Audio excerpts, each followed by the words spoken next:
Hola, buenos días a todos y todas. Les agradecemos mucho por su presencia en la conferencia del día de hoy.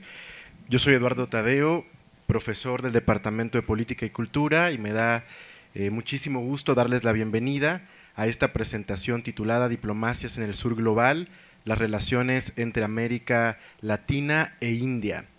Antes de comenzar, quisiera iniciar agradeciendo el apoyo del Departamento de Política y Cultura, del área de Política Internacional, del tronco divisional, y bueno, comentar que gracias a este apoyo hemos podido realizar esta actividad con la doctora Devika Misra, quien es nuestra invitada especial el día de hoy, y que se celebra también además en el marco de un seminario que inicia con esta conferencia, que es el de Nuevas Diplomacias, y les agradecemos por eso a todas las autoridades su apoyo.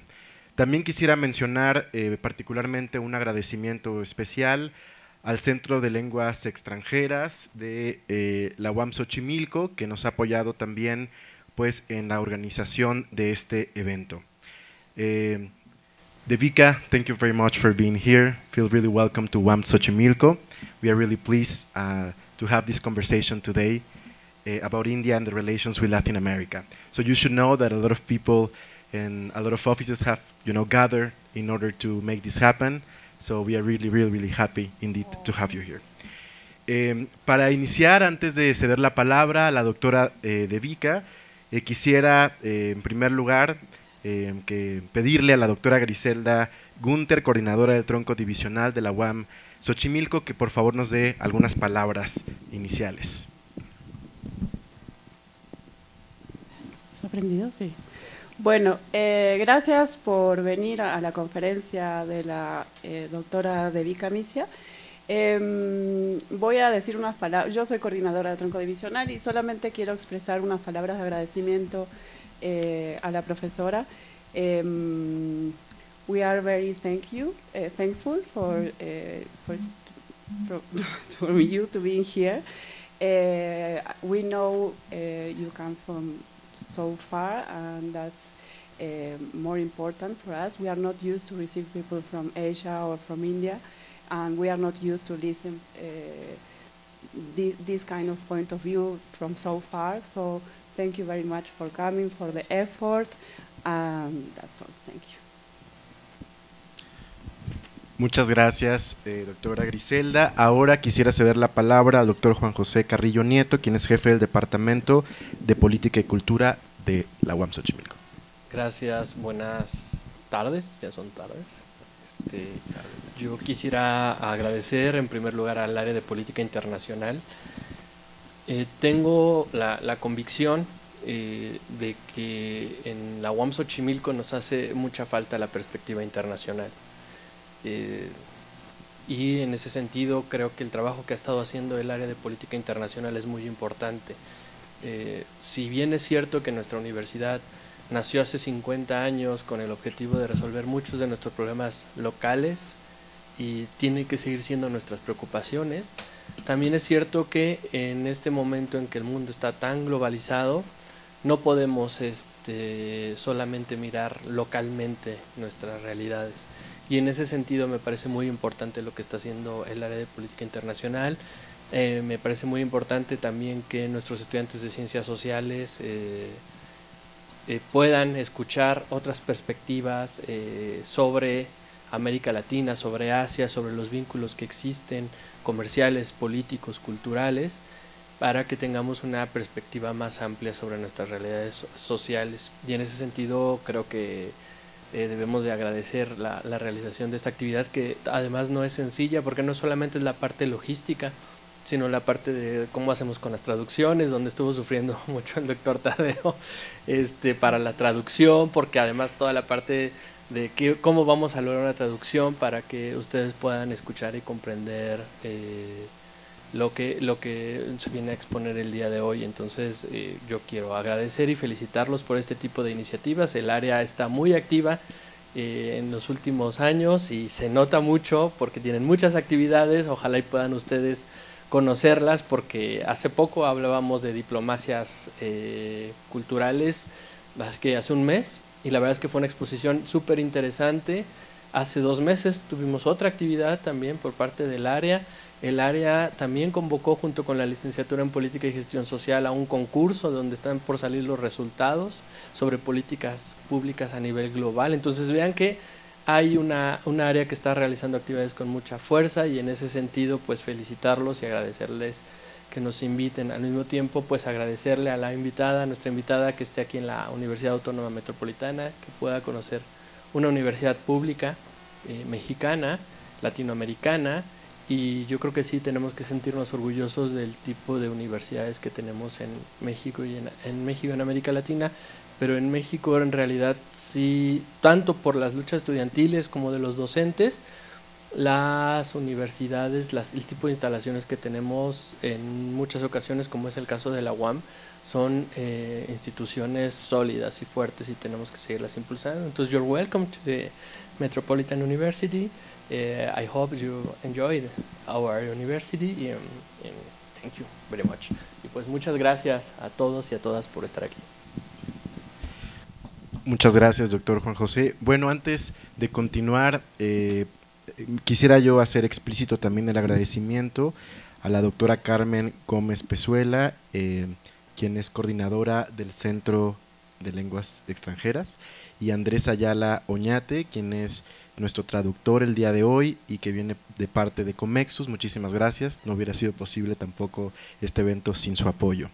Pues bueno, yo creo que without further ado, we have to present Dr. Devika Misra. Voy a hacerlo en español, Devika. La profesora Devika Misra es profesora asistente en la Escuela de Asuntos Internacionales Jindal. Posee una maestría en estudios latinoamericanos y una maestría en política de la Escuela de Estudios Internacionales, Universidad Jawaharlal Nehru. Tiene una licenciatura en inglés de Lady Sri Ram College para mujeres en la Universidad de Delhi. Pues ha trabajado en el doctorado acerca de los proyectos de liderazgo regional en América Latina, particularmente de Lula da Silva en Brasil y de Hugo Chávez en Venezuela, durante el régimen de integración postliberal en América Latina, y bueno, también discontinuidades y teorizaciones sobre el regionalismo, especialmente extrayendo ideas de los esfuerzos regionales latinoamericanos. Tiene otros intereses de investigación que incluyen el regionalismo comparativo, la cooperación sur-sur, la cooperación internacional, la política exterior brasileña y el trabajo en temas de poder blando y análisis cultural. Devika ha sido investigadora visitante en la Universidad de Sao Paulo y en la Universidad do Estado do Río de Janeiro. Es profesora invitada en la Universidad Federal Fluminense, donde ofrece cursos sobre la política exterior de la India y perspectivas asiáticas sobre relaciones internacionales. Anteriormente trabajó en la Universidad Ambedkar, Nueva Delhi, y en la Universidad de Estudios del Petróleo y Energía de Radún. Su enfoque pedagógico es interdisciplinario y con un énfasis también en la mentoría académica. Actualmente es investigadora asociada en la Coordinación Regional de Investigaciones Económicas y Sociales en Buenos Aires, Argentina, y miembro de Fundación Luvo, un colectivo de solidaridad feminista canadiense latinoamericano. Pues bueno, ella ha presentado su investigación en varias conferencias internacionales en diversas partes del mundo, participando en talleres de investigación y publicando en diversos idiomas. Además tiene artículos de investigación tanto en revistas académicas indias como en el Indian Foreign Affairs Journal, en World Affairs, el Journal of International Affairs, el Journal of Law and Development, y ha participado en diversos medios también internacionales. Pues Devika, we are really happy to have you here. You have the floor. Thank you so much for this amazing exposition. Now I have to try and live up to it. The worst thing is I'm going to make a lot of jokes in English, but hablo español, pero necesito mucho practicar y no hablo bien. So my thanks to my friend here who's going to help you understand what I'm trying to say. And hopefully my slides are quite detailed, so I'm hoping that maybe it's easier to follow written English than even spoken English, and especially with the help of our friend translating here for us. Yeah, this I'm not asking I'm not asking him to translate. So I'm so glad to be invited here at WAM, and it's a pleasure to meet all of you. I had some candies. Please, if you haven't had some, try and find the bag and before we get into it, get a taste of India. I'm so thankful to my friend Eduardo, at whose insistence and invitation I've been able to visit this beautiful university and meet all of you and talk to you a little bit about today, about an aspect of Latin American relations which is not as common as, say, Latin America with China might be, or Latin America with the European Union might be. So how does the region, again, deal with this other big emerging power, which is India? Keep this, I'm going to keep this here so that you can jump in. Got it. Okay. So one of the big problems in the India-Latin American region relationship is that, you know, there are vast distances, things are very different, but I've got certain pictures to show you that even if politically and economically we are not as aligned as we might like to be, we are in each other's consciousness. So the very first picture in this corner, as you can see, is these are buses. These are Marco Polo buses. They are all over Delhi in different colors, and they are a result of a collaboration between India and Brazil. So even though you might think that India has very little to do with Latin America, it's a part of your lived experience. Similarly, you can see the bottom corner. That's your Mexican theater chain. It's Cinepolis, right? They have entered every little small B town in India, and they've become a part of our movie-going experience. And if you've ever encountered any Bollywood film, you know that Indians love theater and film. Okay. No obstante, bueno,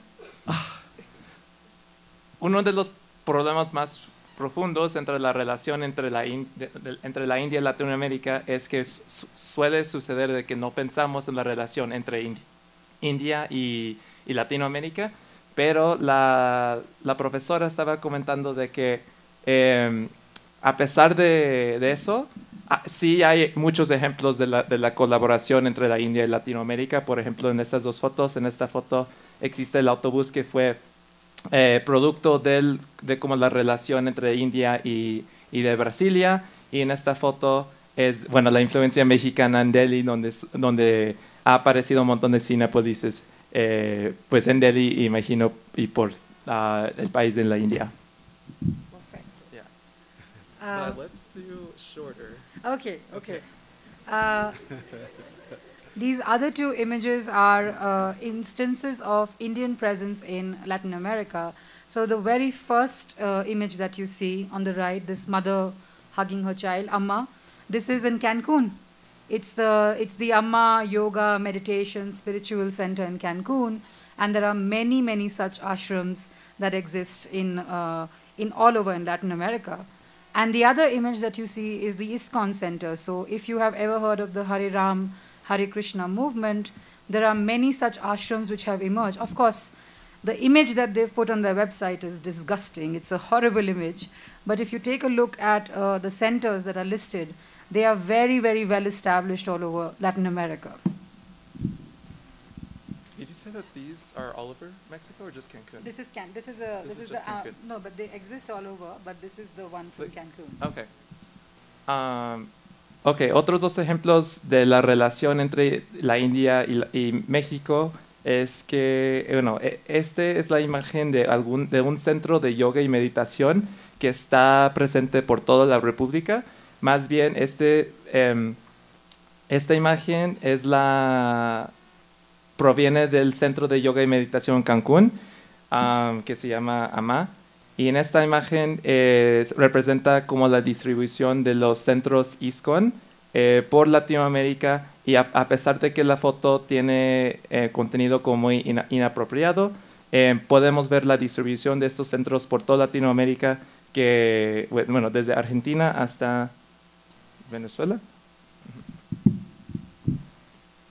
And then, of course, there is the cultural relationship between Indian film industry, culture, and their productions in Latin America. So I have two newspaper clippings in the very top. One is Brazil's president fell in love with Lula. Lula amo RRR. Lo siento. The second one is that Peru is hooked onto Bollywood.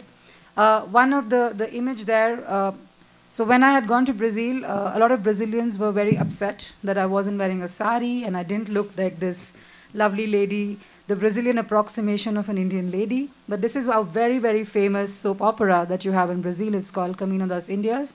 And again, India is being produced actively in this Brazilian space, and it's being imagined in a very different way. So we are still present even in the cultural productions that are coming from the region.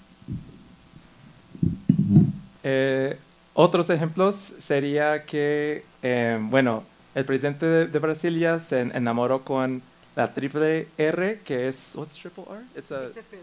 Oh, okay. Bueno, es una película de la India y también hay otro artículo que fue, bueno, que habla sobre que el Perú está como adictos a la cultura de Bollywood, la producción de la cinema de la India, y que cuando la profesora estuvo en Brasilia tuvo unas experiencias donde algunos brasileños estaban un poco decepcionados al ver a la profesora porque ella, o sea, su apariencia no se correspondió con la correspondencia de esta imagen, porque para muchos brasileños cuando imaginan cómo se ve pues, alguna mujer de la India, quizás piensan en esta imagen, pero en realidad no es así. Pero eso de todos modos representa que el concepto de la India y la manifestación de la India en Brasilia es muy potente y o sea, se nota a través de muchas industrias como el cine. And the last image that you see, that is the Kolkata Football Club. So there are stories about how when Bangladesh wins its independence and kind of starts attending, they didn't have a football team. So they would just cheer for, the Brazilian team or the Argentinian team. But you have active people in India supporting either Argentina or Brazil, not Mexico, unfortunately.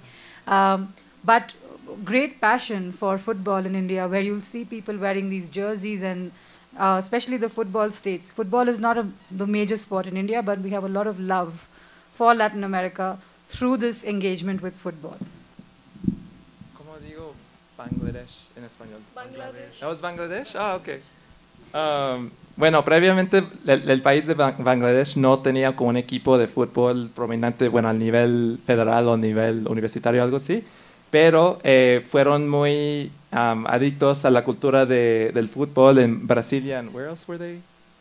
Argentina, gracias.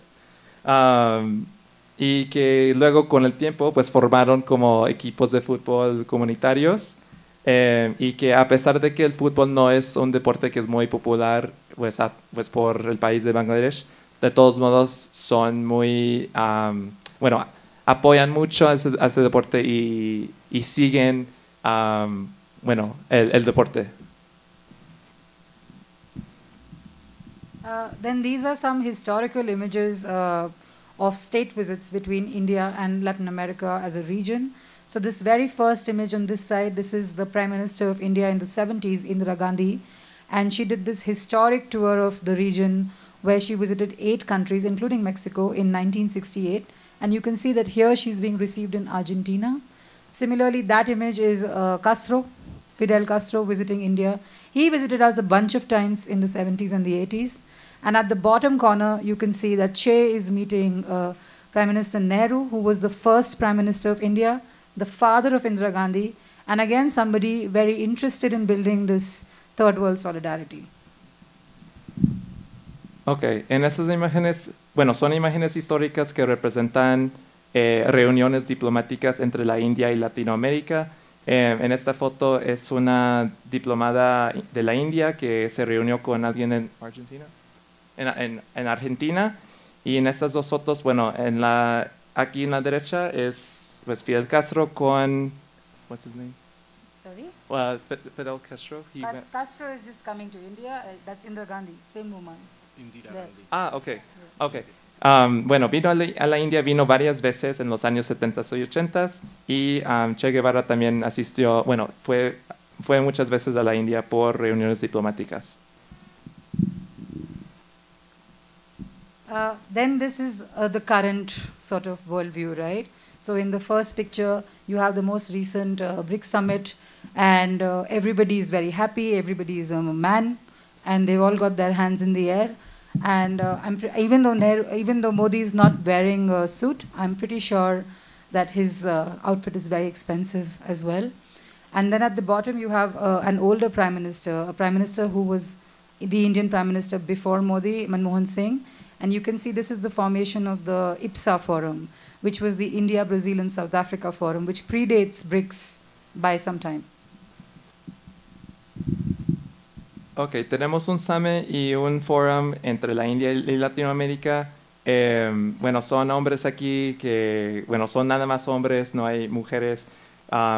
Pero la persona con el vestido decía que a pesar de que no se está vistiendo en un traje, seguramente su vestido fue muy costoso.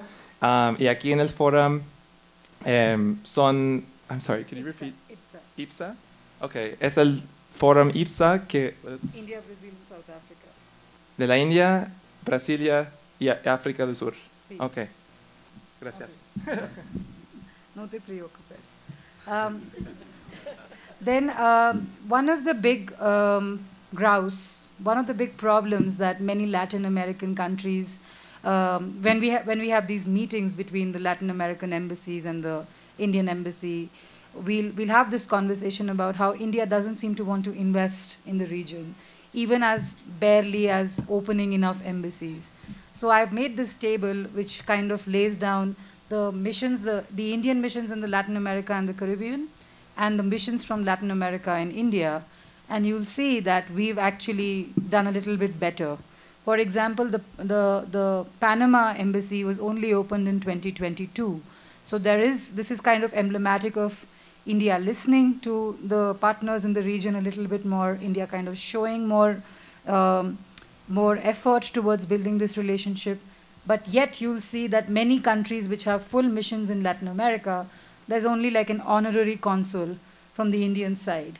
And they still have, Uruguay doesn't have an Indian embassy at all. So this kind of gives you a sense of what kind of political will exists from the Indian side towards Latin America. Okay.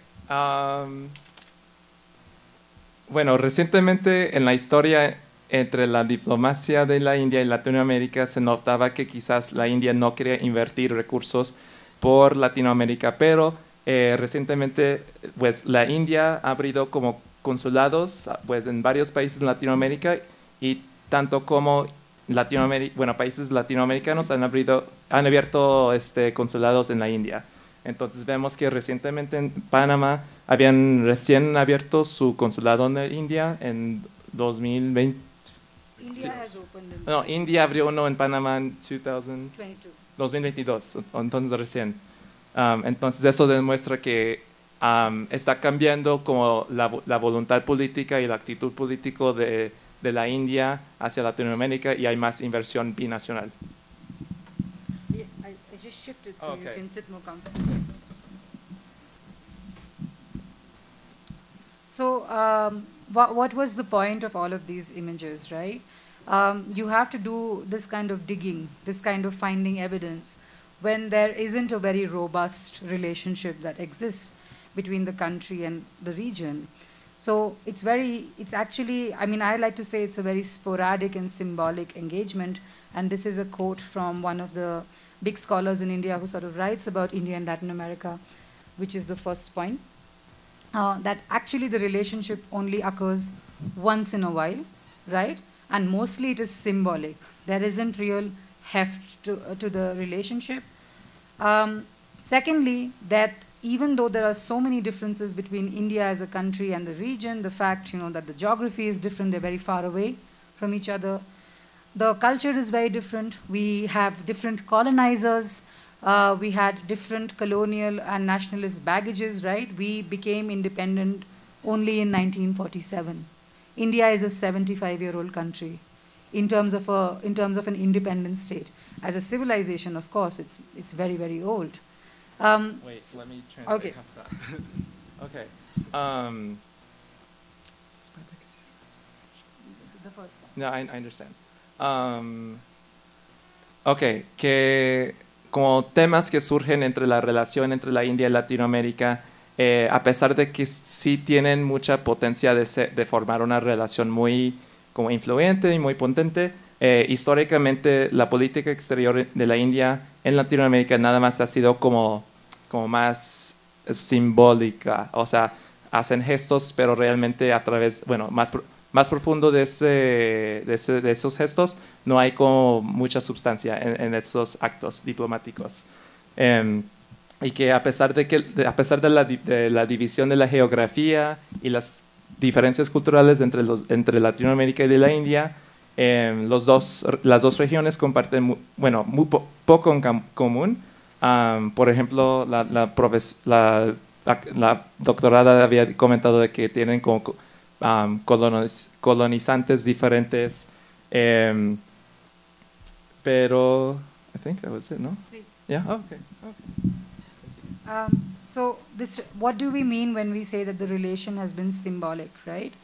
So for example, a lot of the cooperation that exists in the pre-Cold War time is based around the principles of tercer mundismo, right? This third world solidarity.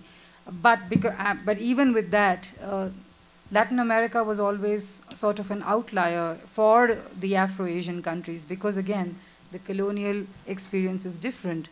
All of these countries were decolonizing newly when Latin American states had sort of existed for over 100 years as, you know, these independent nation states. So a lot of people don't really pay enough attention to what Latin America was doing with the Third World Movement. And of course, there's a lot of rewriting that is happening in the region about this today, about how Latin America contributed to this Third World solidarity. So it can be said, so Sani says that actually not really much existed. I mean, the relationship was so thin, it was so sporadic, that he calls them distant acquaintances in the initial years of the formation of India, and then he says they engaged with rhetorical solidarity. So yes, we believe in third world solidarity, you believe in third world solidarity, but that was mostly it. Bueno, según los principios del tercermundismo, países de Latinoamérica nada más se identificaron con ciertos principios de la Orden Internacional Económico Nuevo, que había como conseguido más atención en el discurso más grande, especialmente en las instituciones como la G77.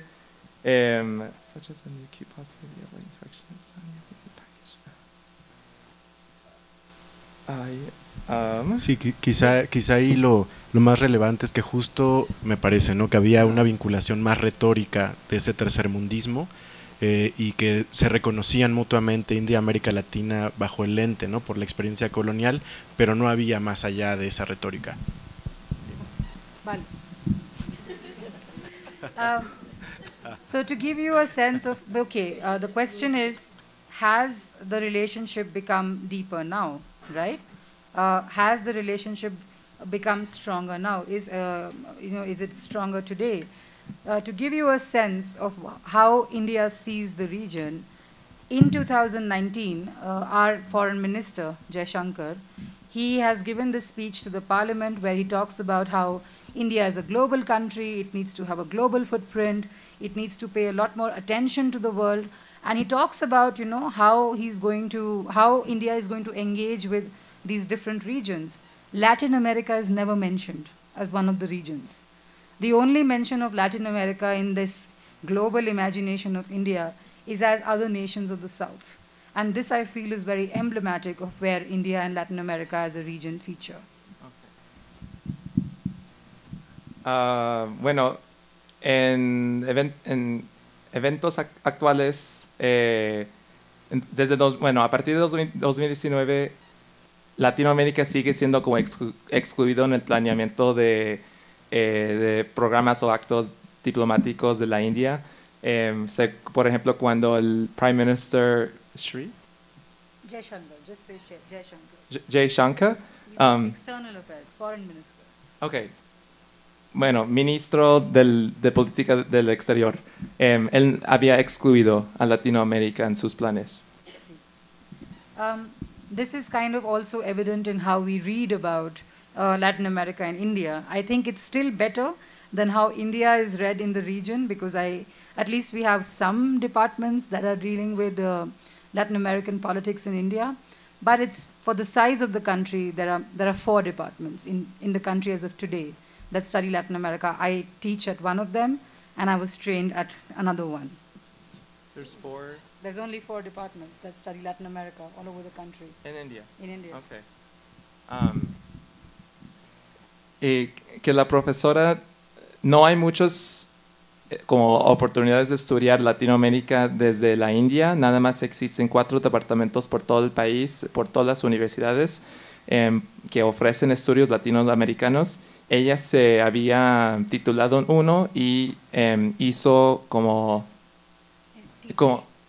y impartió cursos en otra. Entonces, esos son la mitad de los 4 departamentos que existen por el país. So most of this conversation about Octavio Paz, about Gandhi, about Tagore, so much of this conversation is just these very vague cultural connections, but there isn't real robust analysis that's happening on either side, I would say. But I mean, I'm particularly talking about the Indian side.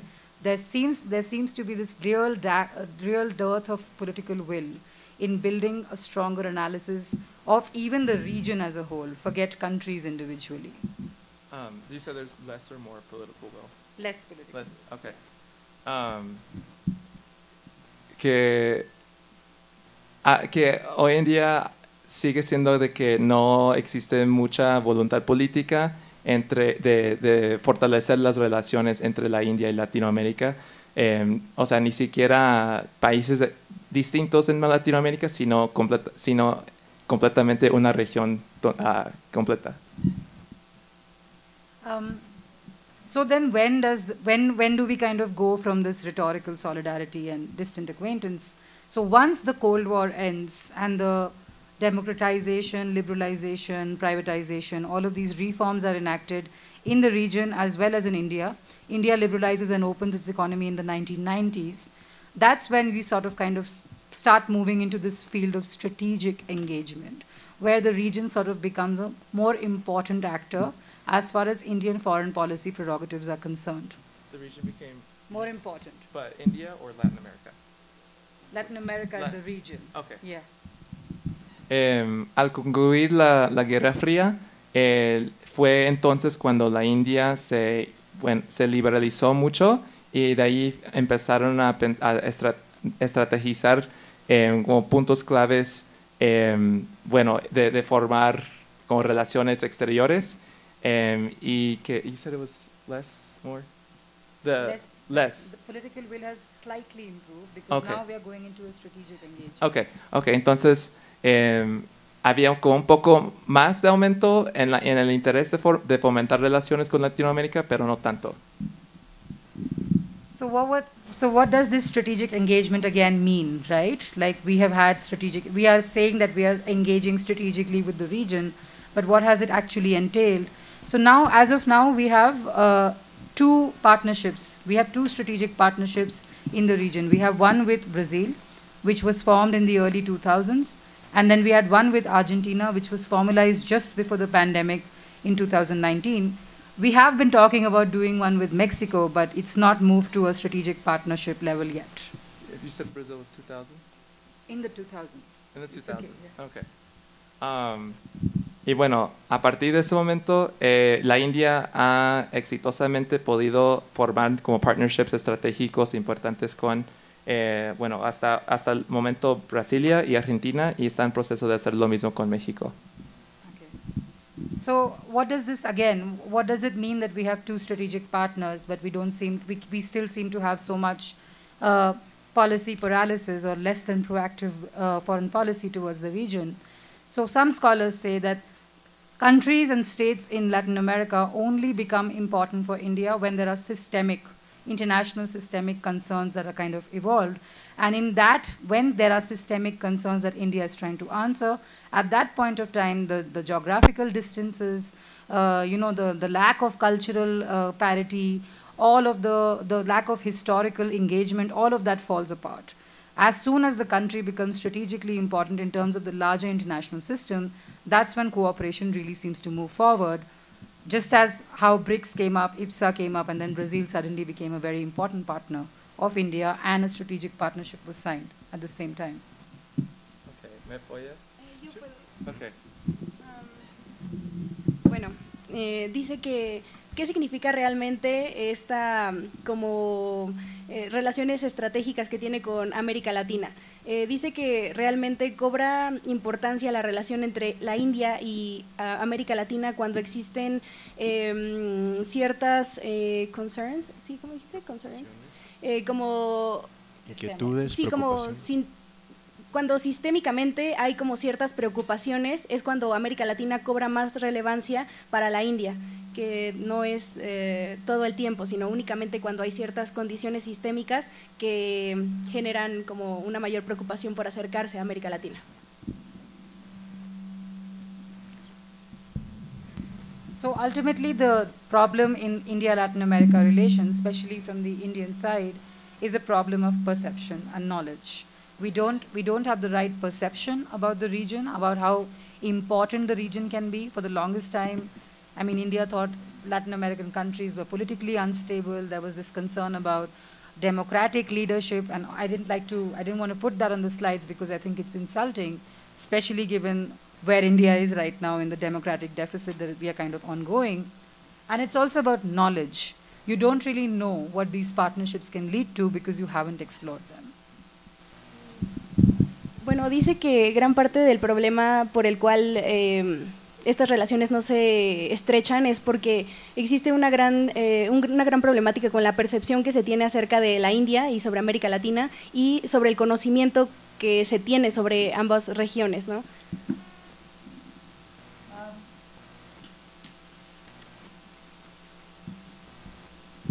Sorry. So how does the relationship improve? It actually begins not politics first, it begins business first. So once these economic reforms are enacted in India as well as in Latin America, at that point of time, the business in India sort of really starts taking cognizance, starts taking note of Latin America as a very important consumer market. You know, this big middle class in Latin America that's going to buy products. And that's when this relationship sort of, gains more steam. So it actually doesn't begin politics first, it begins business first. Bueno, la ponente nos comenta que las relaciones no se han estrechado, sin embargo, como que la perspectiva ha sido los negocios primero sobre la política. Para la India observa a América Latina como un mercado bastante amplio sobre el cual pueden invertir y bueno, observan que pues también existe como una gran clase media a quienes pueden vender sus productos. However, once Modi comes to power in 2014, because he was so international, right? He was visiting countries all over the world. There was this feeling that maybe the relationship is going to become stronger. Like maybe till now we just hadn't had a good enough leader. Strangely, there is some data on the slide. Out of the 90 visits that Modi makes in his first term, which is 2014 to 2019, only 3 are to Latin America as a region. And half of them, and none of them is a state meeting, by the way, apart from the half-day visit that he made to Mexico. They're all visits for the G20 or other summits, and then he's meeting people at the side. There are out of 90, like 3 visits to the region. So even Modi couldn't really, do much for this relationship. Ok, dice que en 2014 las relaciones tendieron como a mejorar. Aquí dice que extrañamente hay una información en esta slide, en esta, ¿cómo se llama? Diapositiva, sí, ¿verdad? Donde dice que entre 2014 y 2019 únicamente only three what? Visits. Ajá. State visits. Ah, ok. Únicamente hubo 3 visitas diplomáticas de América Latina en la India. Okay.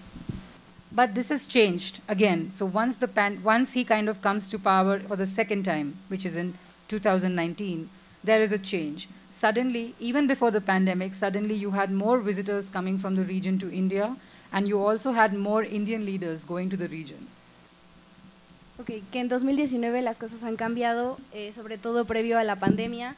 Se han generado muchas más visitas diplomáticas, pues básicamente eso. From 2019, yeah. Desde 2019. So for example, what does this look like in terms of real visits that have been made? You have a bunch of visits from the President of India. Remember, the leader in India, the leader of the governing leader in India is not the President, it's the Prime Minister. So the President is making some visits to Chile and Bolivia. Modi came to attend the meeting for BRICS. And then, of course, you have, he invited Bolsonaro to come and do a state visit as an invited guest for the Indian Republic Day just before the pandemic. So that was a very big invitation. I think Obama has been one of the invited guests for the Republic Days in India. So it was a big moment when he invited Bolsonaro, especially given that Bolsonaro was being criticized so much. Okay. Bueno, a partir de este cambio, when you want, you can do it. Okay. Hubo este gran cambio en 2019 y entonces el presidente de la India, que no es lo mismo que el primer ministro, visitó Chile, Bolivia. And? No, don't give the details. Just okay. Say that there have been more meetings. Ok, hay muchas más reuniones, ¿no? De hecho, una de las más importantes es cuando invitaron a Bolsonaro, que es de Brasil. A pesar de todas las críticas que tiene Bolsonaro, pues digamos que fue un momento importante para las relaciones entre la India y pues Latinoamérica. So to just end this conversation about political visits, since 2019, there have been almost 34 visits from India to the region. This is unprecedented. The last time India made a visit to this many Latin American countries was that picture of Indira Gandhi that I showed you in 1968, when she did a state visit to 8 countries. So there is a change that's sort of happening in this political will as well. And we'll talk about why is this happening? We'll talk about that once she translates this bit. Okay. ¿Seguro? Sí, seguro. Ok, perdón. A ver. Sí, 19. Ajá, que ha habido 34 visitas de la India a la región de América Latina desde 2019 y que bueno, Indira Gandhi ha estado como participando en ellas, ¿no? Algo así. The last time so many visits happened was in 1970 when Indira Gandhi had come. Sí, que digamos, en comparación con el pasado, fue únicamente durante la época de Indira Gandhi que se hicieron tantas visitas a América Latina. Y bueno, al final se pregunta por qué está pasando esto, entonces va hacia allá. So why is this happening? The very first point on my slide, where our foreign minister Jaishankar, he's gone and he said that India has this ambition to be a global power, and India cannot be a global power without a footprint in Latin America. So these are all the power expressions of India, the fact that India is engaging so closely with the region now. Entonces, para contestar a esta novedad en la India, dice que en 2023, bajo Jaishankar, dice que India tiene el deseo de ser una fuerza global en el mundo y para hacer eso hay que poner una huella global en Latinoamérica. So very quickly, I'm trying to be as quick as I can. Very quickly, we said that it's not politics but business. So here are some trade figures of India-Latin America relationship in terms of trade, and these are from 2022 to 23, right? You can see that the best year that we had as far as trade goes was 2012-2013, when India has imported a lot from the region. And this is when we were importing a lot of crude oil from Venezuela. No, sí, yo puedo. Bueno, dice que es un gráfico. Bueno, es un gráfico de datos demostrando los datos del intercambio entre India y Latinoamérica. Bueno, sí, Latinoamérica. En 2012 fue el año como más, destacante porque... ¿2022? 2022. Ok, porque habían importado crude oil.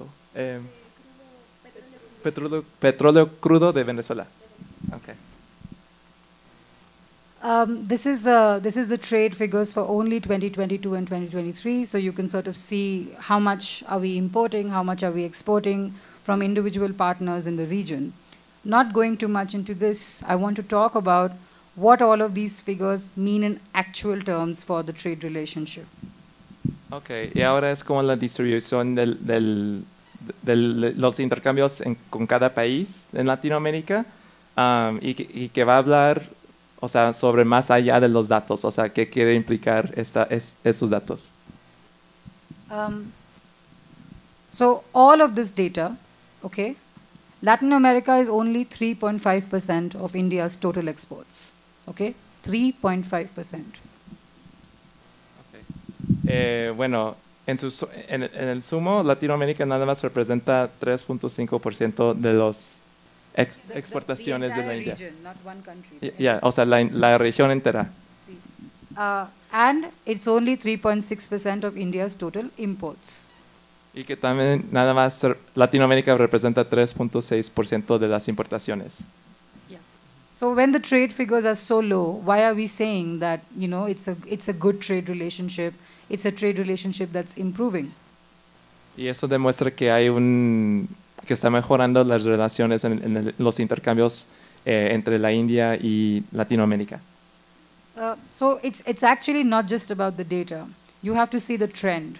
So for example, India has exported more to Brazil, okay, than traditional trade partners like Japan, France, Italy, and even neighbors like Thailand, Nepal, and Sri Lanka. And you have to remember, India has a very close economic relationship with its South Asian partners. Okay, las exportaciones a Brasil se han aumentado más, que ahora son como más importantes que Japón, Francia, Italia o los vecinos en Asia Sur como Tailandia, Nepal y Sri Lanka. Similarly, India has exported more to Mexico than to Russia, Canada, and Spain and Egypt. Y tanto igual las exportaciones a México han aumentado más que las exportaciones a Rusia, Canadá, España y Egipto. So what you have to understand is that numbers don't always give the whole picture, right? Even though the trade is really low, it's moving in a very, very positive direction. And actually, India is building active partnerships in certain commodities with regions and with countries, with countries in the region. Bueno, y a pesar de que los números, los datos son muy bajos, realmente estos hechos quieren demostrar que las relaciones con Latinoamérica sí están realmente aumentando, dado que ahora Latinoamérica está tomando más importancia en cuestiones de intercambio que pues, países vecinos y pues, otros países en Europa y otras partes del mundo. So very quickly, I just want to talk about the first 2 points. Since this strategic engagement, right, from the early 2010s, there was this sense in the world system that, oh, Latin America and India are going to be big partners. So you have this one big report that comes out in 2010, which is by the IDB, and it says, India, Latin America's next big thing. Okay? It takes India a long time. So it's only after almost 10 years, right, in 2019, when our version of the report comes back, and it says a bridge between India and Latin America. That again, now at this moment, we can say that there is strong acknowledgement, even on the Indian side, that Latin America does represent a very important economic relationship for it, which needs to be developed. Que en 2010 publicaron un reporte de la IDB que dice que potencialmente Latinoamérica sería la cosa más importante para la India. Y bueno, subrayaba los mercados de la India para Latinoamérica y que casi 10 años después, un reporte, el reporte emitido por una agencia equivalente de la India, en ese reporte, cuando fue publicado, comprobó eso. O sea, comprobó de que los mercados de la India sí son importantes para Latinoamérica. So this just means that we have a signed PTA with Mercosur, right? We have one with Chile. And then we are trying to negotiate one with Peru. We do not have a preferential trade agreement with Mexico, though we've been talking about building a trade relationship more deeply. Peru, Chile, but not We Mexico. we have with Mercosur and Chile, and we're talking about the one with Peru. What is Mercosur? Oh, Mercosur. Yeah. Ah, ok. Que ahora existe Mercosur en Chile y Perú, pero todavía no en México. Oh, Not ¿no? with Peru, not with Peru. Oh. We're talking about it with Oh, bueno, lo están hablando con Perú, pero todavía no se ha hecho. Okay. Okay. Perfecto. So then, very quickly, what is the reason why there is this idea that India and Latin America should cooperate in terms of trade? And most of this comes down to, I'm not going to go in detail, I'm just going to give the bullet points. Most of this comes down to these 3 points. The fact that India is growing really, really quickly. So India needs to feed its population. And it sees Latin America as a region which can be an answer to this food security. Similarly, because India is growing so fast, it has immense energy needs, right? So India sees the region again as a source of providing this energy security, of diversifying its basket. We don't have enough time, otherwise I could really go into detail about what India is doing with energy security. And finally, since the pandemic, there is this deep conversation that's happening about building up more cooperation in the health sector. Because in my opinion, India has really registered in the Latin American region as a much more important player than after the pandemic. Because the status of India has improved internationally, where people kind of realize that it can sort of deliver on these things. I don't think anybody expected us to get out of the pandemic with whatever dignity we did get out of it with before they saw what India was able to do with the vaccines and the healthcare provisions. Ok, pues como la India está desarrollando demasiado, pues está existiendo, bueno, están teniendo problemas que el país tiene que contestar, y esos 2 problemas más grandes son, bueno, la necesidad de alimentar una población que sigue creciendo, y la cuestión de proporcionar energía para esta población. Entonces, Latinoamérica puede ser la respuesta para contestar esas dudas, y que después de la pandemia, la India, what the health part? Status has improved. The status have improved Yeah. of what? Health? India as a nation, like what it did in the pandemic, has helped it have a higher status in the region Okay. as well. Okay, bueno, India superó la pandemia, y saliendo de la pandemia, instalaron su posición alta, pues, en los rankings mundiales. So very quickly, coming back to that point about political cooperation that we started with. And remember, I said that for India, Latin American countries acquire heft when there are systemic concerns. So what does India want from its partners in the region, politically and diplomatically? Here. Ok, dice, vamos a regresar un poco a lo que habíamos comentado antes, donde la India a veces pareciera ser que América Latina cobra importancia cuando hay ciertas cuestiones de cuestiones de crisis sistémicas, o más bien como de, ay, ¿cómo fue esta palabra? What did you say? Like systemic what? Heft. Wait. Ah, sí, o sea, como que toman más importancia o más peso cuando hay cuestiones sistémicas más allá, bueno, a nivel global, ¿no? Y entonces vamos a ver hacia dónde vamos con esto. O sea, como que se plantea primero la pregunta. Ahorita la voy a contestar. Ay, perdón. Here, have some water. Do you want some water? I've got, yeah. So there are 3 basic things that India wants support on, right? The first one is reformation of the United Nations Security Council, where India gets a permanent seat. So it wants support for this. The second thing is support for its membership in the Nuclear Suppliers Group. Remember, India was very against nuclear war in the early non-alignment. We made many enemies by becoming a nuclear state. However, we have made great progress in terms of building some more support for our membership to the supplier group. And the final one is combating climate change and anti-terrorism, because India's big enemy is Pakistan, right? So we have to build this covenant almost of anti-terrorism and build support for the International Solar Alliance, again, which most of our partners in Latin America, if not all, have already ratified and joined. Ay, no sé si entendí bien, la verdad, pero dice, ¿qué buscamos en nuestros aliados? ¿no? Reformación de UNSC. Sí, están buscando la reforma en el Security Council, en el Consejo de Seguridad de la ONU, para tener ¿qué? Un asiento permanente, ¿no? Sí. Buscan Membership of the United Nations, of the Nuclear Supplier Group. ser parte del grupo nuclear, sí, internacional, algo así, ajá. And finally, support for anti-terrorism and climate change. Y tener como una influencia en el combate al cambio climático. Okay. Y también al combate al terrorismo. Okay. So these are two pictures again. This is a very recent meeting of India coming to SICA, right? And India talking about, again, India saying, India is a big country, India is going to even get bigger, and we want to come with this energy, energy for cooperation to SICA. So this idea that nobody should really ignore SICA.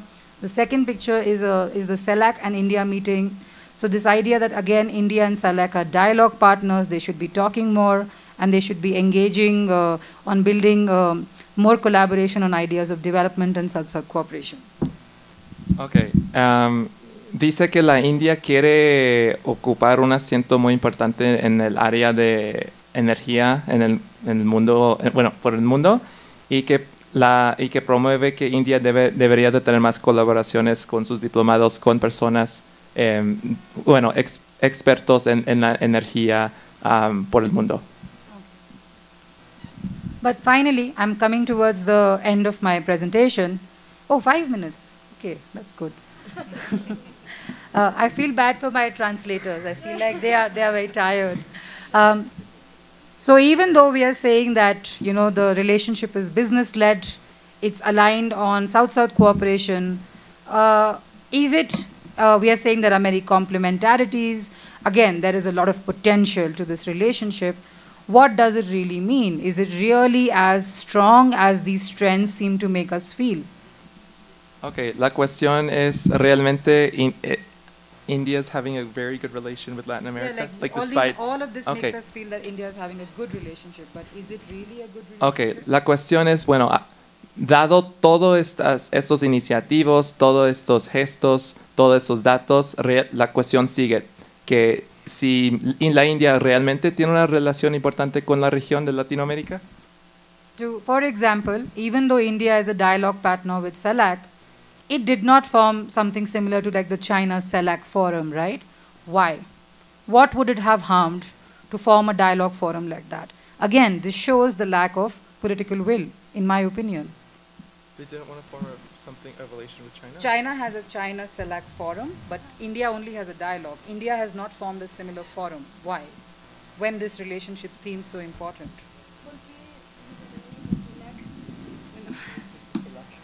¿Qué es CELAC? Comunidad de Estados Latinoamericanos y la Comunidad de Estados Latinoamericanos y del Caribe. Bueno, y la la cuestión es, la pregunta es, ¿por qué la India forma este vínculo, CELAC forma este vínculo con China y la India no puede formar ese vínculo con CELAC? ¿Eso qué refleja sobre la voluntad política de la India? And this all brings us back to that first question, right? That the relationship is dubious, it's confused. Continuously you're talking about the potential, but what is the actual practice, right? And in my opinion, it seems to be stuck still in that rhetorical solidarity of tercermundismo, even as businesses are, kind of entering Latin America, making their presence felt. Culture and business are leading this conversation first. And if you can translate that for me, Eduardo, then I have a nice quote that I can end with. Muy bien, sí. Bueno, al final lo que vemos es que la cultura y los negocios siguen siendo pues el principal vehículo de la relación India y América Latina, y que sigue existiendo esta visión de la retórica solidaria sobre el tercermundismo, pero todavía no un acercamiento más práctico o pragmático. And to end, finally, thank you so much for your patience. I know it's been so difficult to follow in 2 languages. But we had this very famous film come out in 2010. It was called Robot, okay?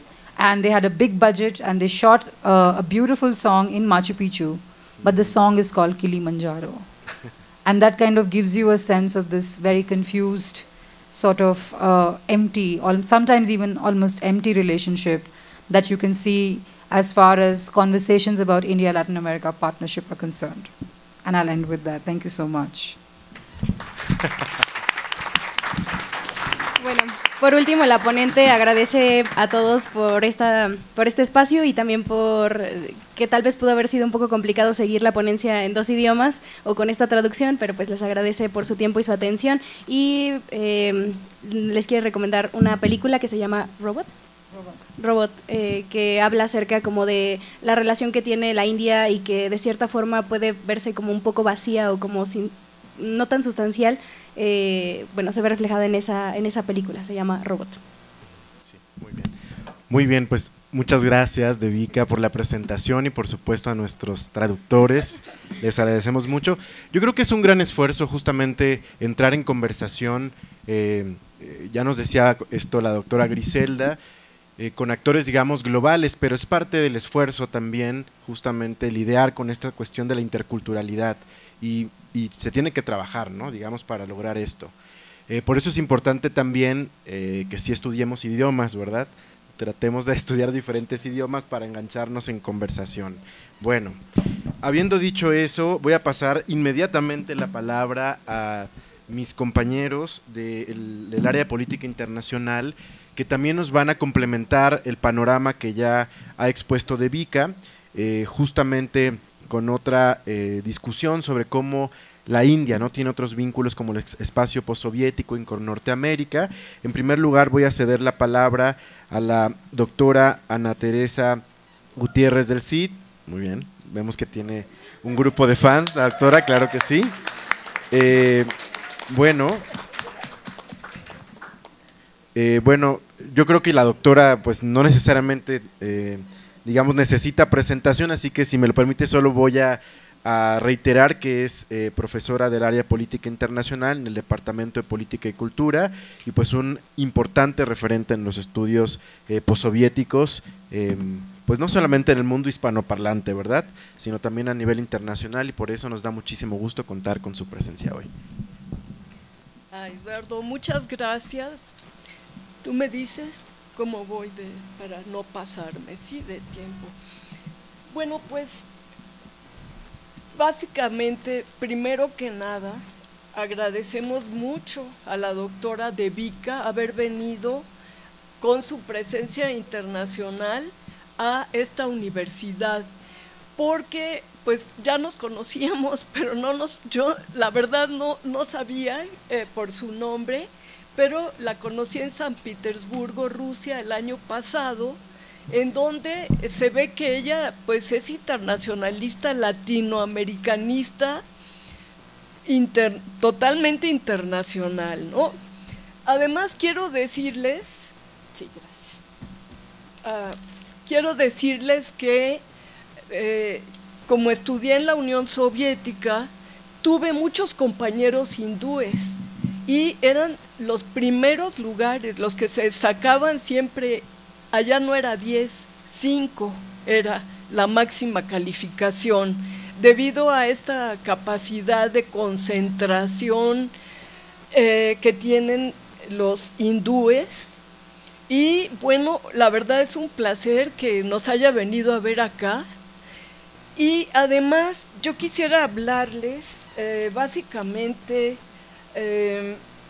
de que esta ponencia a mí me convence más de que el mundo está cambiando y de que Occidente está en el ocaso. El mundo occidental que conocimos como el mundo industrializado, el mundo colonizador, está en ocaso. Y hoy los países del sur global están ascendiendo. Y bueno, sin más me remito a mi ponencia. Ok, gracias, Eduardo. Bueno, ¿qué quisiera decirles primero? Los países de este tercer mundo o países en desarrollo tienen en común un pasado histórico de colonialismo, ya lo dijo la doctora Devika, y un ingreso al mercado mundial como fuentes de abastecimiento de materias primas y trabajo esclavo.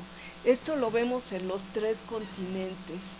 En América Latina, con colonizadores españoles, en Asia con colonizadores ingleses, como es el caso de la India, que era la perla del Imperio Británico, y en África, donde Francia e Inglaterra también tenían todo un emporio.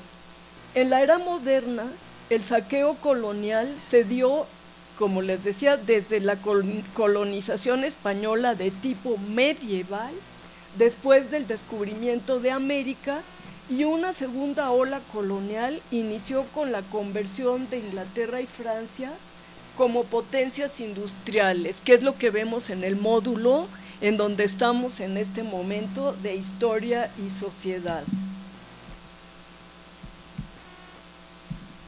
Bueno, pues aquí tienen ustedes, el imperio colonial español era enorme, abarcaba toda esta parte de América Latina, parte pues acá en Asia, parte en África, muy poquito por cierto, y tenemos el mapa del Imperio Británico a inicios del siglo XX.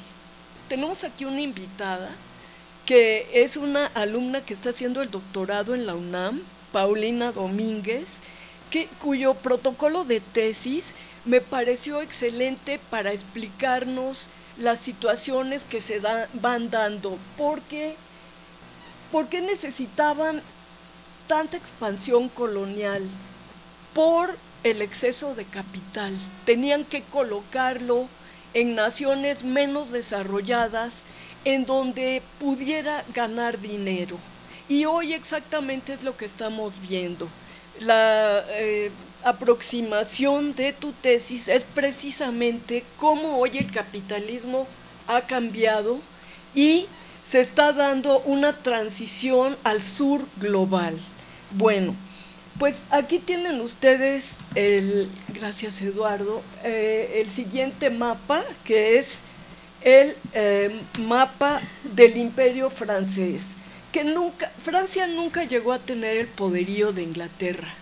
Hemos visto cómo su revolución industrial y su revolución francesa tuvieron otros tintes que nunca le permitieron llegar a ser pues realmente una potencia como Inglaterra. Y sin embargo, aunque eran diferentes colonizaciones, también es cierto que todas actuaban igual, utilizando el saqueo de nuestros recursos, tanto en la India como en América Latina, como en África, incluso robándose a personas libres en África para llevarlas a trabajar en otros continentes. Entonces tenemos así que desde 1860 Inglaterra y Francia se dividieron los territorios de Asia y África y América Latina.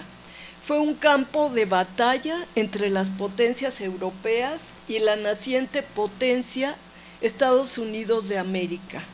Así, la mayoría de las naciones de estos continentes ingresamos a la vida internacional no como sujetos de nuestra historia, sino como objetos valiosos para la competencia imperialista de las naciones tecnológicamente más avanzadas. Sabemos que lo que importa en el capitalismo es el desarrollo tecnológico. Habría que anotar que Inglaterra ya en el momento se convirtió en una potencia, a finales del siglo XIX, principios del XX, Inglaterra se convirtió en una potencia parásita, porque recibía demasiadas rentas de sus colonias y de otras de países incluso libres políticamente como México, pero que prestaba dinero para la construcción de las vías férreas. Por lo tanto, recibía demasiado dinero, eso hizo que se sentara en sus laureles y no pensara en desarrollar más la tecnología. Por lo tanto, abandonó la economía productiva la suma de su comercio exterior de mercancías era muy inferior a la de las rentas que recibía de varias naciones por concepto de intereses de la deuda externa. Por lo tanto, Alemania creció mucho desde su unificación en 1871 y se convirtió en una gran potencia productiva que no tenía espacio en el mundo para llevar su capital. Y así desató la Primera Guerra Mundial.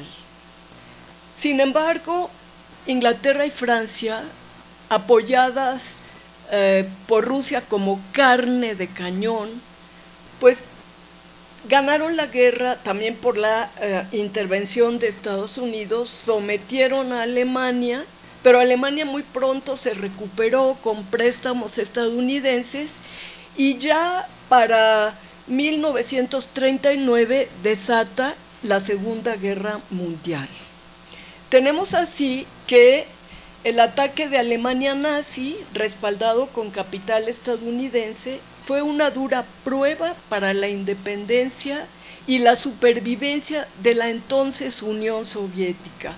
Pero su triunfo sobre esta y su conversión en una potencia atómica y después nuclear aumentaron su prestigio e influencia. Estoy hablando de la Unión Soviética. Y esto ayudó muchísimo a la descolonización de vastas regiones de Asia. Tenemos entre ellas pues esta perla que significa la India, con maravillosas joyas, textiles y tantas riquezas.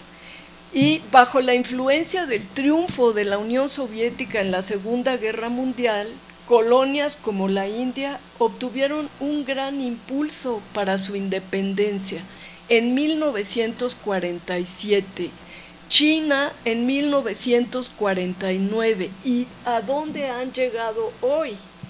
Hoy nos plantea la doctora Devika que le interesa a América Latina, que le interesa a la India su expansión, básicamente ya por no una cuestión ideológica, sino comercial, y le interesa el Gran Caribe, que es el tema de desarrollo de la tesis de Paulina. Es que el capital está pasando de la inversión de las grandes potencias tradicionales durante el siglo XX a la inversión de China y la India en otras regiones, más que con una visión ideológica, con una visión puramente pragmática, y así se va recomponiendo el capitalismo, ¿no? Pero yo sí quisiera hablar brevemente, sé que no tenemos mucho tiempo, pero hay que recordar cómo en 1950, 3 años después de la independencia de la India, el 90% de la maquinaria y las herramientas eran importadas. La construcción de las vías férreas y de los ferrocarriles aceleraron la importación de mercancías extranjeras, con las cuales las manufacturas artesanales de la India no podían competir. Las vías férreas fueron construidas por la industria británica. Después de la independencia, el gobierno de la India, sin embargo, con estos personajes, Gandhi, que es el ideólogo de la independencia, y Jawaharlal Nehru, si no me equivoco, que es el primer presidente de la India, que empezaron a crear una comisión planificadora, el gobierno de la India, para realizar un inventario de los recursos materiales, de capital y humanos del país, y para formular un plan para una utilización más variada y efectiva.